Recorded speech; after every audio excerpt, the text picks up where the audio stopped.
Помимо поддержки непосредственно участников специальной военной операции, также организована адресная поддержка их семей.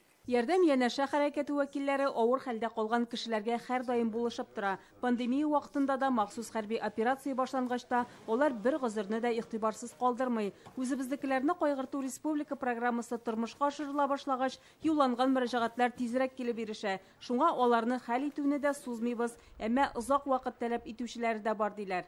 Связан, например, с проводкой. Газ, су кертү, җир кишәрлекләрен кадастр хисабына кую, документлар рәсмиләштерү кебек мөрәҗәгатьләрне чишү өчен вакыт күбрәк китә әлбәттә. Ә менә көнкүреш эшләрен тизрәк башкарырга тырышабыз.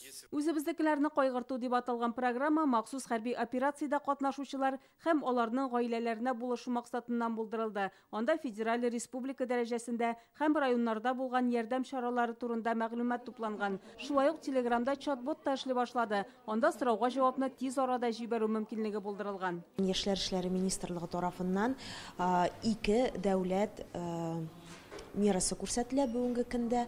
Ул инде беренче чиракта психологик ярдәм балалар өчен, яшүсмерләр өчен, яшьләр өчен 35 яшькә кадәрге. Икенче зур безнең өлеш дип әйтим инде бу программа кысаларында ул балаларга ял итүнең бушлай путевкаларын без биреп киләбез инде. Ярдәм күрсәтүдә коммерцияле булмаган оешмаларда читтә калмый. Республикада алар саны 6 меңләп. Шуның яртысыннан артыгы социаль юнәлеш буенча эшли. Кайберләре махсус операциядән яраланып кайткан егетләргә тернәкләндерү, психологик курслар үткәрә, балаларына төрле чаралар оештыра, киемнәр тегү, яшеренү челтәрләре үрү кебек хезмәтләр күрсәтә.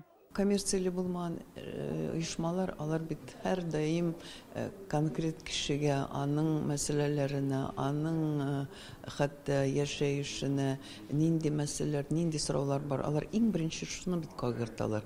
Алар менә кешегә кеше кирәк диләр бит, шул кирәкле кеше булып эшлиләр. Республика программасы буенча тиешле ярдәм турында мәгълүмат zaboта.svo.tatar сылтамасы аша урнаштырылган. Үзебезнекеләрне кайгырту сайтында хәрбиләрнең гаиләләре нинди ярдәмгә мохтаҗ булулары турында язып калдыралар. Бу мөрәҗәгатьләргә тиз арада 112 кайнар элемтә хезмәтендә эшләүчеләр җавап кайтарачак. Сайттагы мәгълүмат даими рәвештә яңартылып тора. Чулпан Касыймова, Алмаз Ятдинов, Яңа гасыр каналы.